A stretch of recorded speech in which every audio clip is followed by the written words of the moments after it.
And the Ziphites came unto Saul to Gibeah, saying, Doth not David hide himself in the hill of Hachilah, which is before Jeshimon? Then Saul arose and went down to the wilderness of Ziph, having 3,000 chosen men of Israel with him, to seek David in the wilderness of Ziph.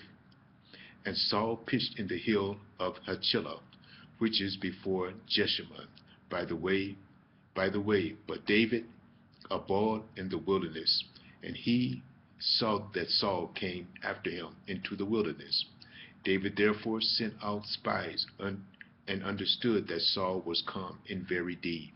And David arose and came to the place where Saul had pitched, and David beheld the place where Saul lay, and Abner the son of Ner, the captain of his host, and Saul lay in the trench, and the people pitched round about him.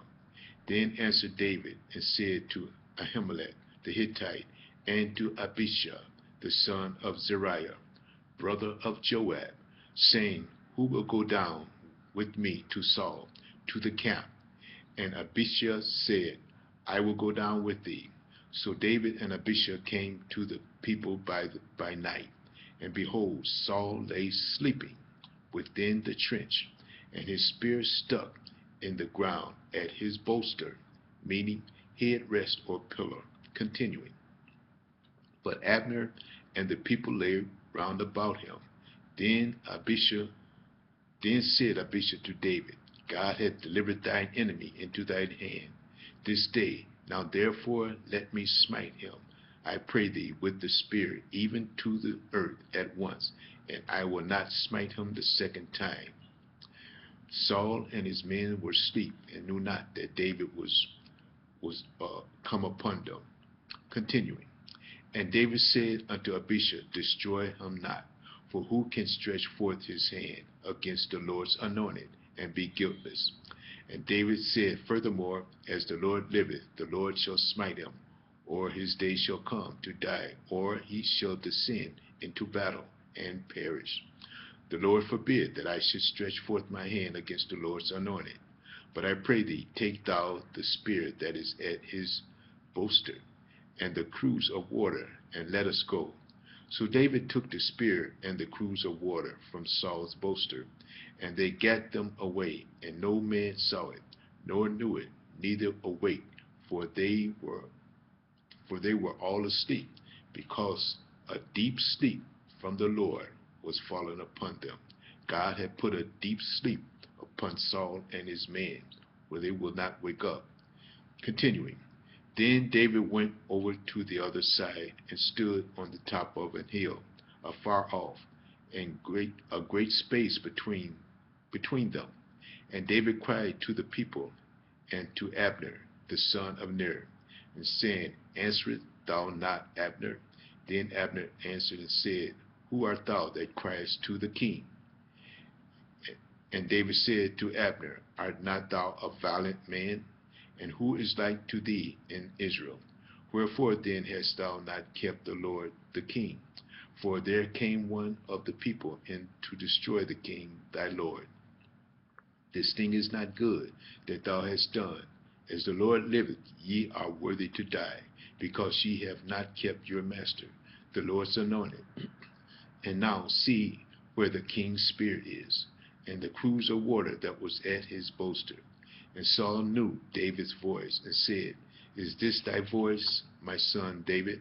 And David said, It is my voice, my lord, O king. And he said, Wherefore doth my lord thus pursue after his servant? For what have I done, or what evil is in my hand? Now therefore I pray thee, let my lord the king hear the words of his servant. If the Lord have stirred thee up against me, let him accept an offering. But if they be children of men, cursed be they before the Lord, for they have driven me out of this place from abiding in the inheritance of the Lord, saying, Go serve other gods. Now therefore let not my blood fall to the earth before the face of the Lord, for the king of Israel is come out to seek a flea, as when one doth hunt a partridge in the mountains. Then said Saul, I have sinned. Return, my son David, because my soul was precious in thine eyes this day. Behold, I have played the fool, and have erred exceedingly. And David answered and said, Behold, the king's spear, and let one of the young men come over and fetch it. The Lord render to every man his righteousness, and his faithfulness. For the Lord delivered thee into my hand today, but I would not stretch forth my hand against the Lord's anointed. And behold, as thy life was much set by this day in mine eyes, so let my life be much set by in the eyes of the Lord, and let him deliver me out of all tribulation. Then Saul said to David, Blessed be thou, my son David. Thou shalt both do great things, and also shalt still prevail. So David went on his way, and Saul returned to his place. Moving on to the 27th chapter of 1 Samuel, starting at the first verse. And David said in his heart, I shall now perish one day by the hand of Saul. There is nothing better for me than that I should speedily escape into the land of the Philistines. And Saul shall despair of me to seek me any more in any coast of Israel. So shall I escape out of his hand. And David arose, and he passed over with the 600 men that were with him unto Achish, the son of Maach, king of Gath. And David dwelt with Achish at Gath, he and his men, every man with his household, even David with his 2 wives, Ahinoam the Jezreelite, and Abigail the Carmelite, Nabal's wife. And it was told Saul that David was fled to Gath, and he sought no more again for him. And David said unto Achish, If I have found grace in thine eyes, let them give me a place in some town in the country, that I may dwell there. For why should thy servant dwell in the royal city with thee? Then Achish gave him Ziklag that day, wherefore Ziklag pertaineth unto the kings of Judah unto this day. And the time that David dwelt in the country of the Philistine was a full year and 4 months.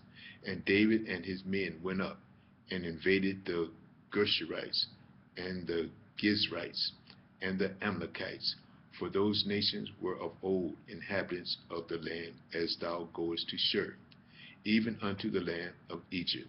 And David smote the land, and neither man or woman, and left neither man or woman alive, and took away the sheep and the oxen and the asses, and returned and came to Achish. And Achish said, Where have ye made a road today? And David said, Against the south of Judah, and against the south of Jerahmeelites, and against the south of the Kenites. And David saved neither man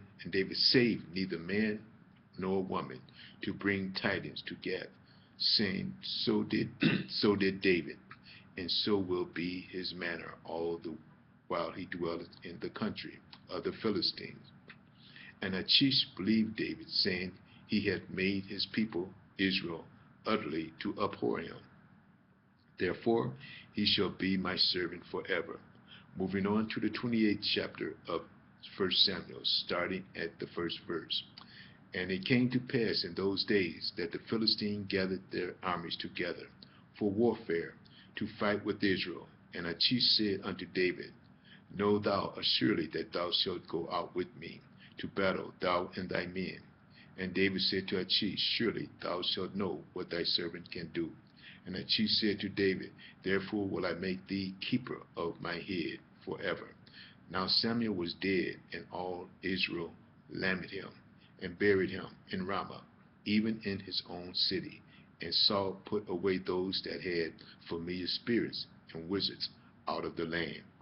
And the Philistines gathered themselves together, and came and pitched in Shunem.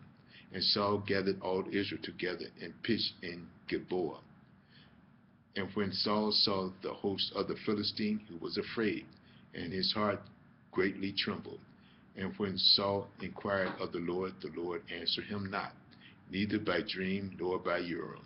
meaning a device worn by the high priest to determine the will of God. Continuing, nor by prophets. Then said Saul unto his servant, Seek me a woman that hath a familiar spirit, that I may go to her and inquire of her. And his servant said unto him, Behold, there is a woman that hath a familiar spirit at Endor. And Saul disguised himself and put on other raiment. And he went and 2 men with him. And they came to the woman by night. And he said, I pray thee, divine unto me by the familiar spirits, and bring him up whom I shall name unto thee. And the woman said unto him, Behold, thou knowest what Saul hath done, how he hath cut off those that have familiar spirits, and the wizards out of the land. Wherefore then layest thou a snare for my life, to cause me to die? And Saul sware to her by the Lord, saying, As the Lord liveth, there shall no punishment happen to thee for this thing. Then said the woman, Whom shall I bring up unto thee? And he said, Bring me up Samuel. And when the woman saw Samuel, she cried with a loud voice. And the woman spake to Saul, saying, Why hast thou deceived me? For thou art Saul. And the king said unto her, Be not afraid, for what sawest thou? And the woman said unto her, I saw gods ascending out of the earth. And he said unto her, What form is he of? And she said, An old man cometh up, and he is covered with a mantle, meaning a cloth covering his head and face. Continuing, and Saul perceived it was Samuel, and he stooped with his face to the ground and bowed himself. And Samuel said to Saul, Why hast thou disquieted me to bring me up? And Saul answered, I am sore distressed, for the Philistines make war against me, and God is departed from me, and answereth me not, no more, neither by prophets nor by dreams. Therefore I have called thee, that thou mayest make known unto me what I shall do. Then said Samuel, Wherefore then dost thou ask of me, seeing the Lord is departed from thee, and it is become thine enemy? And the Lord hath done to him as he spake by me. For the Lord hath rent the kingdom out of thine hand, and given it to thy neighbor, even David, because thou obeyedst not the voice of the Lord, nor executed his fierce wrath upon the Amalek. Therefore hath the Lord done this thing unto thee this day. Moreover, the Lord will also deliver Israel with thee into the hand of the Philistines. And tomorrow shalt thou and thy sons be with me. The Lord also shall deliver the host of Israel into the hand of the Philistines. Then Saul fell straight all along the earth, and was sore afraid because of the words of Samuel. And there was no strength in him, for he had eaten no bread all the day, nor all the night. And the woman came unto Saul, and saw that he was sore troubled, and said unto him, Behold, thine handmaid hath obeyed thy voice, and I have put my life in my hand, and have hearkened unto thy words, which thou spakest unto me. Now therefore I pray thee, hearken also unto the voice of thine handmaid, and let me set a morsel of bread before thee, and eat, that thou mayest have strength when thou goest on thy way. But he refused, and said, I will not eat. But his servants, together with the woman, compelled him, and he hearkened unto their voice. So he arose from the earth and sat upon the bed. And the woman had a fat calf in the house, and she hasted and killed it, and took flour and kneaded bread thereof.